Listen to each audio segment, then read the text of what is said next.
Tap that subscribe button and keep it locked here to Secrets to a Free Mind show with your host, Melanie Parker, powered by Quality Girl.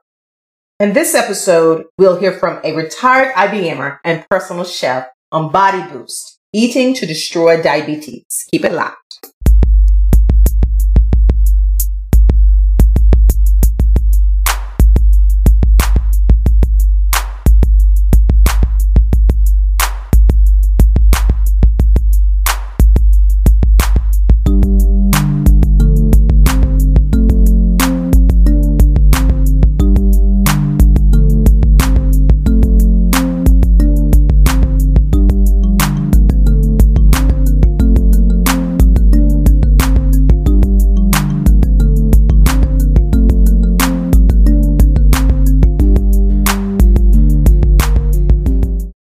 Welcome back. I'm Melanie Parker, founder of Quality Girl and your host of Secrets to a Free Mind show, where we help you free your mind, move forward in life. Shout out to Mike Horn and Mike Life Poetry on Twitter for co-designing the cover art and composing the beats. In addition to listening to this podcast, be sure to tap the thumbs up icon, subscribe button, and bell icon to love us, follow us, and receive clips via Twitter on episodes. Let's welcome Colethia Evans. Hi, Colethia. Hello, Melanie. How you doing today? I'm well. How about you? I'm fabulous, as always. Really happy, blessed. That's good to hear. And yes, we are. So tell us, who is Colethia Evans? Okay. Well, I live in Raleigh, North Carolina. I've been here for, probably 26, 27 years now. It's been a while. But I grew up in Halifax County, Virginia, which is a little country town. My grandparents had fruit trees, they planted berries and everything. So I always grew up around fresh food. And fresh food food and eating, as with most Southern families, and particularly Southern rural families, was a major part of our lives. We always had big Sunday dinners. My family grew tobacco, so, you always had these heavy meals because people were out in the fields working. So I learned to cook at a very early age. I enjoyed it, number one. And to be perfectly honest with you, I learned early that if I chose to be the cook, I didn't have to work in the fields. So, I learned that real early. I would make lunch and have dinner, so I didn't have to go to the fields. So that was a great thing. Smart. Yes, I learned that early. So I've always felt love for cooking. And as I got older, I remember when I was in college that I could make we would put our, in those days, we had popcorn poppers that were electric. Those are the only things that were really allowed in our rooms. With popcorn poppers, we had coffee pods, and then we had in the dorm, you had a little kitchenette area where there was a refrigerator, maybe a 2-burner stove. And, I was making, 4 and 5 course meals just with those type of utensils. And didn't realize it at the time because I had such a love for it. My friends in college talk today about how I used to make, like manicotti. And they were like, what is manicotti? Right? And it was just something that I just always experimented, love cooking. So something I've done all my life. And as I grew in, where a lot of people, when I was working for IBM in particular, relieving stress for me was going in the kitchen, learning about cooking, learning about the healing powers of food, and it just relaxed me. Some people like to relax doing gardening. I like being in the kitchen, going to the grocery store. And I quickly learned that it comes easy to me. Mm-hmm. So it truly is my gift. Yes. Where a lot of people struggle. And I said, maybe I can help with this.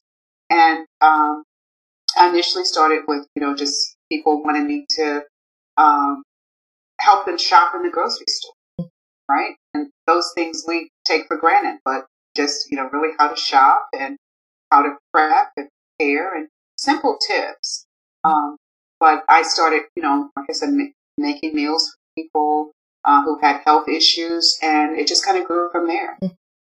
Sounds like it's a therapy for you in many ways. I love when I talk to interviewees and you have different hobbies, you have a profession, you're multifaceted. So with cooking being a therapy for you, you're also it's a therapy for you as well as other people. Yes. I like that. Colethia, share one of your most fulfilling experiences in hearing someone's blood sugar levels becoming lower due to eating clean. Okay. There was a gentleman that I worked with who was obese, as many of us are, unfortunately. And his wife wanted to help him eat better. He had gotten a diet from his doctor. They had tried they tried to go through the process of what the doctor gave them as far as the diet is concerned. Even talked to, a dietitian. Unfortunately, so many of the prescribed diets, and I'll use that word loosely, prescribed, let's call it a prescribed eating plan. Right. A lot of the prescribed eating plans that are provided for people who are diagnosed with diabetes is usually a lot of still very processed foods. They're told to buy things that are artificially sweetened. They are, and sometimes, like, for example, fruit, canned fruit, or whatever may be artificially sweetened. Right. And there's absolutely nothing wrong with it, except, I believe in moderation. But they don't really get an idea of how to prepare things that taste good. Mm-hmm. And so I learned to adapt. So I start with the conversation with, tell me what your favorite foods are. That was my conversation. Mm-hmm. So I was given a list of their favorite foods. Mm-hmm. And unfortunately, like so many of us, there were very few vegetables in that list. And so what I started doing is helping them, and I made some meals for them, helping them understand that rather than start their menu planning with, I like pork chops, and I like fried chicken, and I like, just going down the line that way. And I want some macaroni and cheese, and I want some, mashed potatoes, whatever. And so for someone who's diabetic, one of the most important things is to control the carbs. Not saying you can't have them, but you have to control them. And so much of not only diabetics' diets, but so many of African Americans, particularly diets, are very heavily not only carbs, but carbs laden with fats. And so I started showing them ways of starting their meals with the vegetables and the sides, right? So start planning your meal with, rather than saying, do I have a chicken in the refrigerator? What do I put with that chicken? Start with, what do I have in my vegetable bin?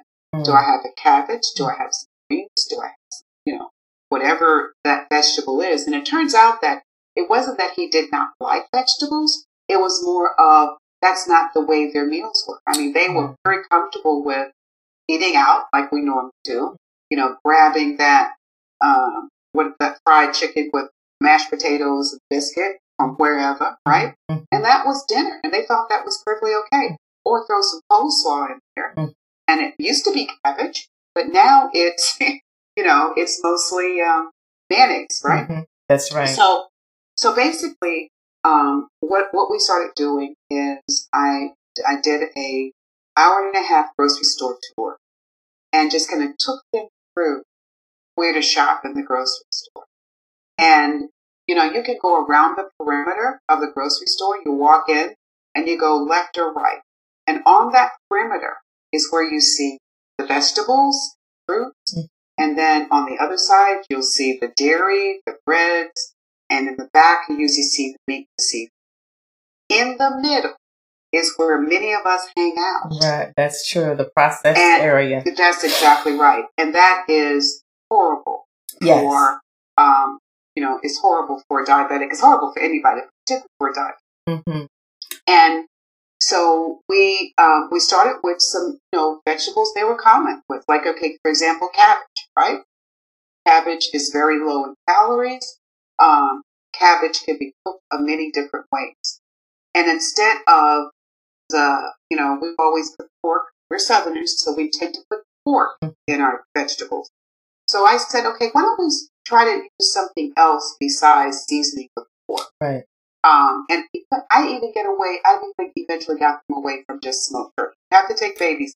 Right. Okay, we'll do some smoked turkey, but just a little bit, take it out. Then I finally got them to roasting, even the cabbage. Yes. Yes. You cut the cabbage in large chunks. Mm. You put a little olive oil on it, a little bit of salt, a little bit of pepper. Yes. Pop it in a 370-degree oven. Yes. It sweetens the cabbage.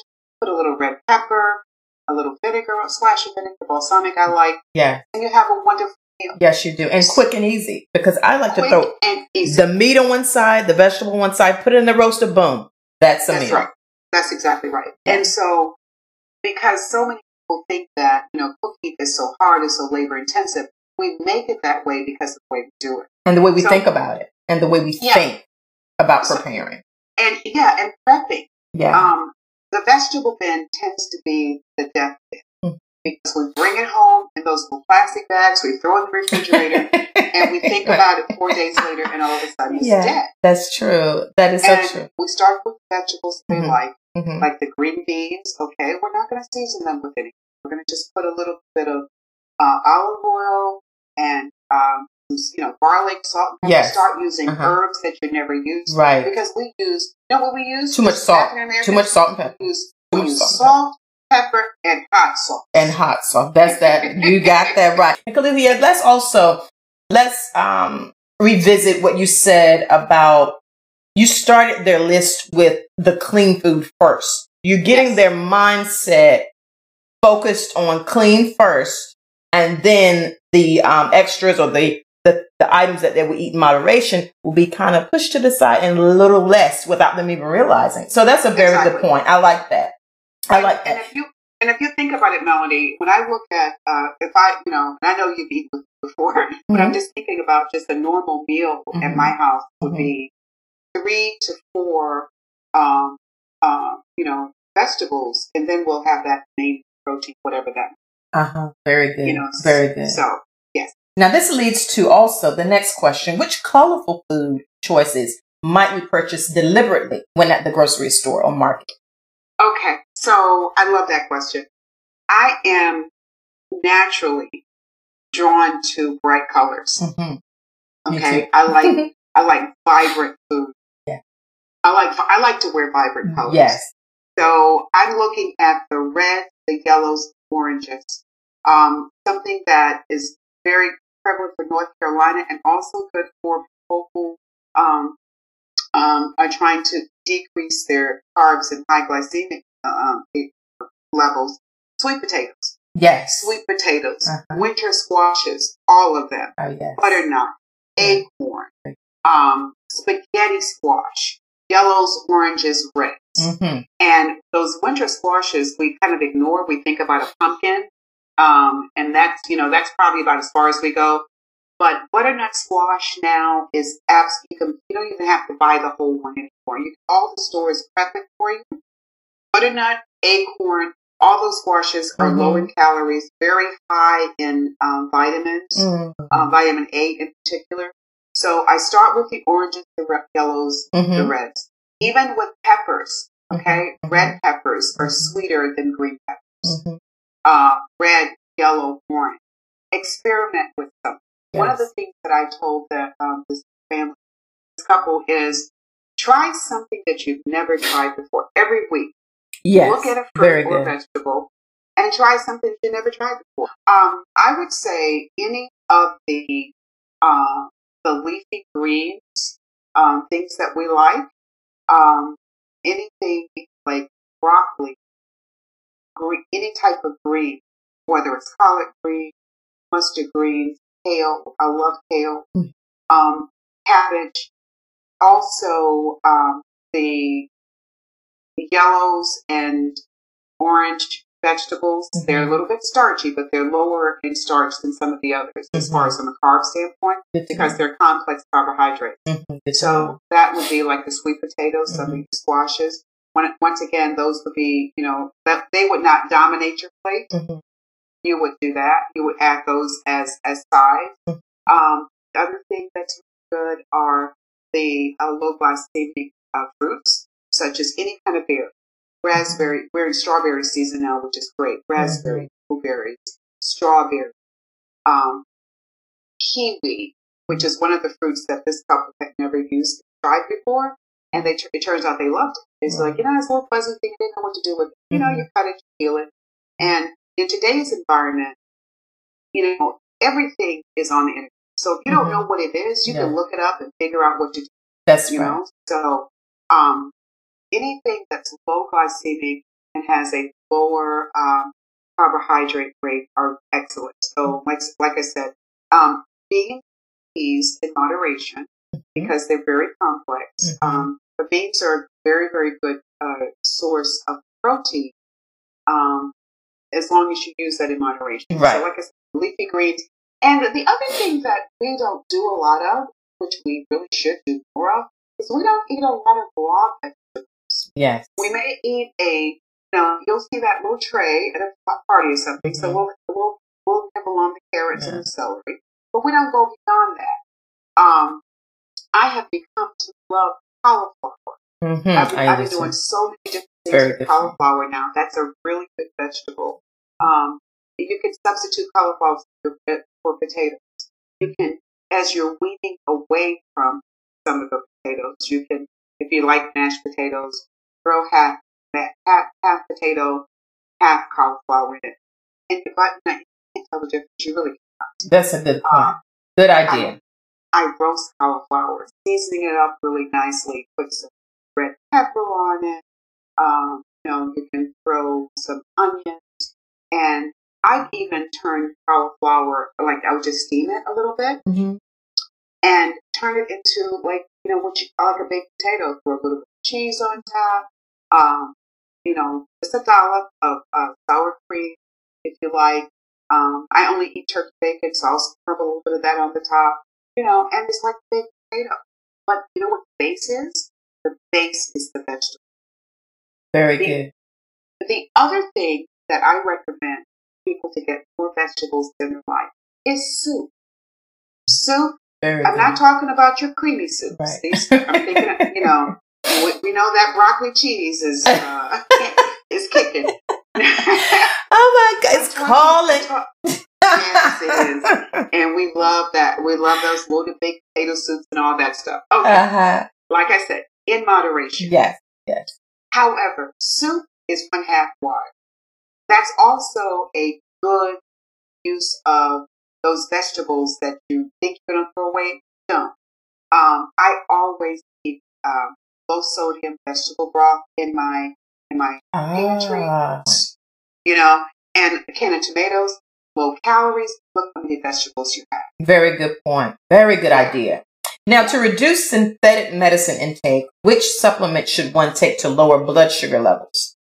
Okay. I believe in food as a healer, number one. And most people who are diagnosed with diabetes, most of them have some type of medication.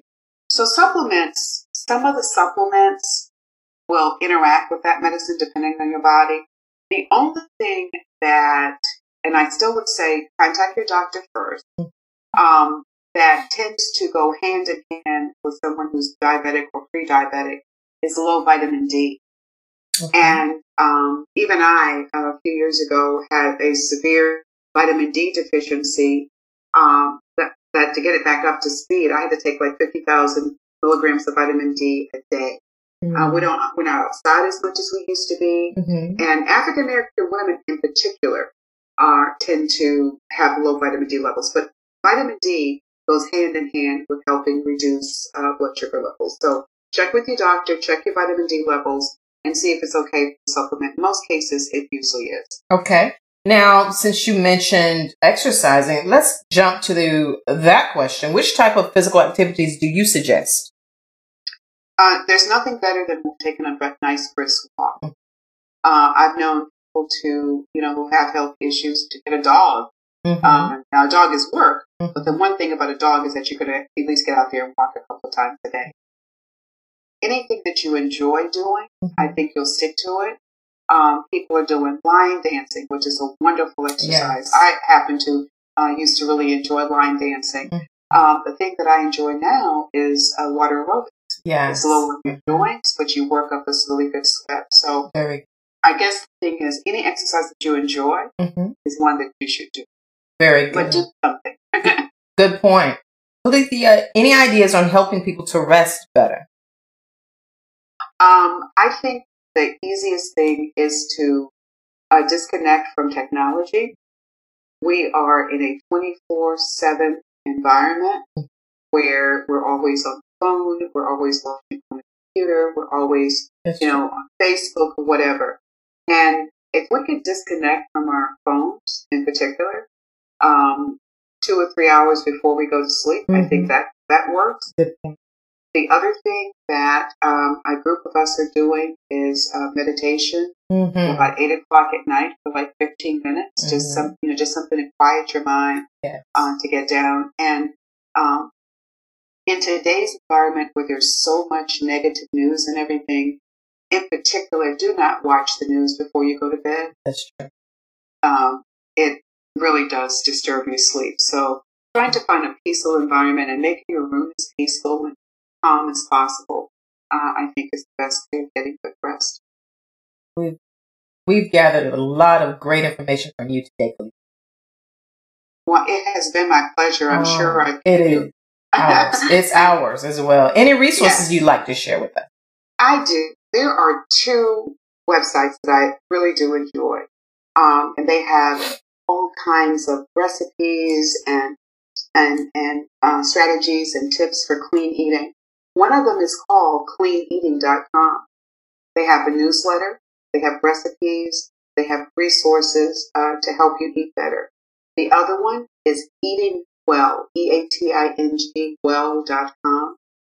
They even have recipe plans, meal plans for people who are diabetic, people who have food problems. Those are my 2 favorite resources for trying to eat healthier and if you're controlling diabetes or any other type of ailment. Oh, very good resource. Thank you for sharing. Sure. Thank you also, Colethia, for hanging out with us today. I appreciate it. Thank you so much for inviting me, and I hope I have an opportunity to come back again. Oh, absolutely. We would love to have you back on the show again. Join us next week for the episode Professional and Creativity Reboot. Remember, as Dr. Martin Luther King Jr. said, if you can't fly, then run. If you can't run, then walk. If you can't walk, then crawl. But whatever you do, you have to keep moving forward. Peace.